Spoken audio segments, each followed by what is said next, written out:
Beginilah kondisi hewan ternak sapi milik peternak di Kecamatan Cisurupan, Garut, Jawa Barat. Puluhan ekor ternak sapi milik warga tiba-tiba mati mendadak usai dinyatakan positif terjangkit penyakit mulut dan kuku atau PMK.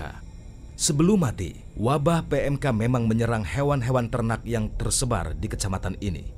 Keluhan peternak pun relatif sama, yakni sapi peliharaan mereka bergejala berlendir pada mulut, hilang nafsu makan, hingga mengalami luka pada kaki.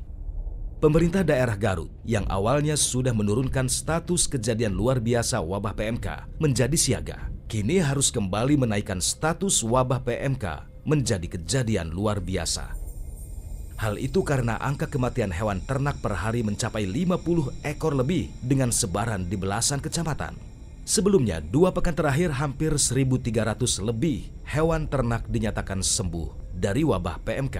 Namun kini, wabah tersebut kembali menggila hingga membuat hewan ternak cepat mati. Tadi yang 53 mati itu mungkin ada yang sempat disembelih, ada yang tidak sempat disembelih.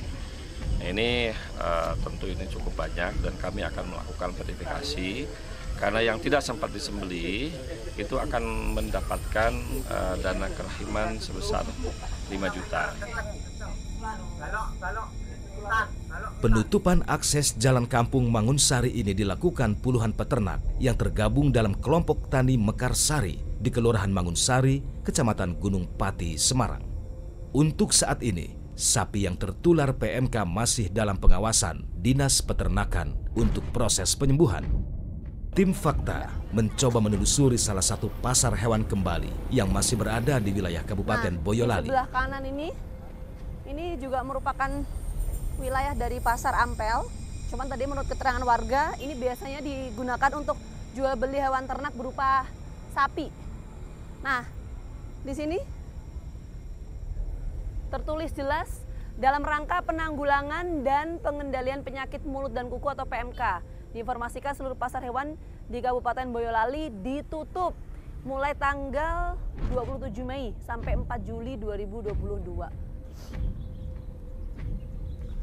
Cukup luas sekali wilayahnya, jadi ini memang menurut keterangan dari warga, biasanya warga yang berjualan di lokasi ini mayoritas berasal dari Kabupaten Boyolali, tapi kemudian hewan ternak yang mereka jual belikan di lokasi ini tidak hanya berasal dari Boyolali ya, tapi juga dari berbagai daerah di sekitar Kabupaten Boyolali. Kosong, tidak ada aktivitas apapun. Nah, tapi saya penasaran karena tadi saya sempat wawancara dengan salah satu warga mengatakan bahwa meskipun pasar Ampel ini ditutup sementara waktu, tapi masih banyak pedagang yang kemudian berjualan berpindah tempat meskipun pasar ini tengah ditutup. Nah, kita akan coba cek ya faktanya seperti apa. Apakah memang betul mereka ini masih berjualan meskipun pasar ini telah ditutup? Kita akan coba temukan faktanya. Kosong dan sepi. Inilah pemandangan yang kami dapatkan hari itu. Benar-benar tidak ada aktivitas sedikit pun dari para pedagang ketika kaki kami berada di tempat ini. Setelah pandemi COVID-19 yang sudah mereda, kini nampaknya para pedagang hewan ternak harus menghadapi ujian berat lagi. Kesabaran para pedagang sapi dan kambing di wilayah ini nampaknya tengah diuji. Bagaimana tidak, jelang Idul Adha yang sekiranya adalah kesempatan para pedagang ternak untuk mengumpulkan pundi-pundi rupiah dalam menjual ternaknya. Namun hal ini harus tertunda karena merebaknya wabah virus penyakit mulut dan kuku. Meskipun para pedagang dilarang untuk bertransaksi di dalam pasar, nampaknya pemerintah Boyolali tak menutup mata akan keberlangsungan ekonomi para pedagang ini. Kiat tetap bisa berjualan meskipun tidak di pasar. Hal ini masih diizinkan oleh pemerintah daerah Kabupaten Boyolali. Kalau terkena wabah kan kita yang bantu nangani. Kalau penjualan kan memang nanti secara lokal kita masih membuka. Tetapi kalau di pasar kita tidak boleh. Karena kalau pasar itu menghindari masuknya sapi dari luar Boyolali, terutama yang dari daerah yang terkena wabah.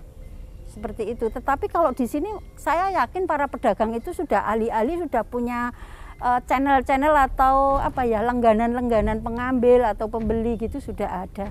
Bahkan kita saat ini pun melayani SKKH, surat keterangan kesehatan hewan, untuk menjual sapinya, tapi kita yang cek ke rumah. Tidak semua hewan yang tertular itu menimbulkan gejala klinis. Jadi tampak sehat. Nah, seperti kita di COVID. Orang tanpa gejala gitu ya? Hewan juga ada, Mbak. Dia terkena virus, dia tertular virus, tapi dia tidak menimbulkan gejala. Mungkin saya bisa sebut namanya HTG, hewan tanpa gejala. Penjualan lebih sedikit menurun. Ini mungkin yang dirasakan oleh Ilham. Ilham mungkin bagian kecil dari para pedagang sapi yang ada di Kabupaten Boyolali yang mengalami kerugian akibat wabah PMK ini. Semenjak merebaknya virus PMK, penjualan terhadap hewan peliharaannya turun drastis. 50% jumlah inilah yang saat ini dirasakan Ilham berdampak terhadap penjualan hewan ternaknya. Nah, terus biasanya kalau jualan itu kan setiap hari di sini tuh, Mas? Iya. Ada bedanya nggak sih, Mas? Setelah PMK ini? Ada, memulai penurunan penjualan. Berapa persen itu kira-kira? Kurang lebihnya ya berapa ya? 50% lah. Agak beda dari hari-hari sebelumnya lah. Per minggunya bisa Atau sebulan boleh? 25 ekor. Sekarang setelah ada PMK? Kurang lebihnya ya 15 lah. 15? Iya, 15 ekor. Terus ini mau menjelang Idul Adha, pesanan banyak? Lumayan. Tapi Beda kok- dari sebelumnya. Sudah ada berapa, Mas, sampai sekarang? Kurang lebihnya ini 8 ekor. Kalau dibandingkan sama yang tahun lalu, Kurang lebih 20 ekor. 20 ekor tuh dalam jangka waktu berapa bulan itu? 2 bulan. Tak cukup banyak pengetahuan tentang penanganan virus PMK yang diketahui oleh Ilham. Tidak pernah adanya penyuluhan dari pihak terkait dalam menghadapi hewan ternak yang terkena virus PMK, membuat Ilham harus mencari tahu sendiri tentang ciri-ciri dan penanganan hewan ternak yang terkena penyakit mulut dan kuku. Justru melalui media sosial lah, Ilham mengetahui banyak hal tentang penyakit mulut dan kuku. Kalau saya tahu itu dari medsos. Oh, dari medsos? Iya. Belum ada misalnya penyuluhan yang diberikan otoritas tempat ke sini gitu? Oh, belum ada. Pedagang-pedagang yang lain, teman-teman pedagang lain juga sama nggak sih? Kalau itu saya juga kurang tahu. Iya. Kalau ada apa-apa atau misal terkena wabah PMK, Iya. harus ngapain? Tahu nggak, Mas?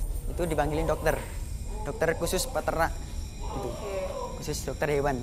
Berarti belum ada penyuluhan selama Iya, ini? belum ada. Perjuangan para pedagang hewan menjelang Idul Adha ini tampaknya tak hanya berkutat pada penanganan untuk hewan ternaknya terhindar dari penyakit mulut dan kuku. Saat ini, para pedagang hewan ternak harus mempunyai surat keterangan kesehatan hewan atau SKKH apabila ingin menjual di dalam wilayah atau di luar wilayah Boyolali. Lalu, syarat apa sajakah yang harus dimiliki oleh hewan ternak jika ingin didaftarkan untuk mendapatkan surat SKKH ini? Ternak yang akan diberikan SKKH itu harus melalui isolasi mandiri selama 14 hari. Jadi itu yang syarat yang pertama. Kemudian yang kedua, kami harus pastikan betul-betul dalam keadaan sehat, tidak ada tanda-tanda klinis dari PMK.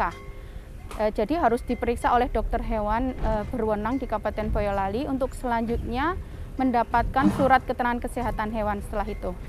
Lalu apakah hewan ternak yang sudah mendapatkan SKKH sudah bisa dipastikan sehat? Setelah mendapatkan SKKH itu, kita masa berlaku SKKH itu hanya 12 jam, Mbak. Nah, terus setelah itu? Karena masa inkubasi terkecil itu antara 1 sampai 14 hari kan, masa inkubasi PMK. Tetapi ada kalanya dalam kondisi tertentu itu kurang dari 24 jam itu akan menunjukkan tanda-tanda klinis. Nah, kita khawatirnya pada saat di jalan atau pada saat melakukan perjalanan dan kendaraan yang digunakan itu mungkin ada virus PMK kan bisa tertular.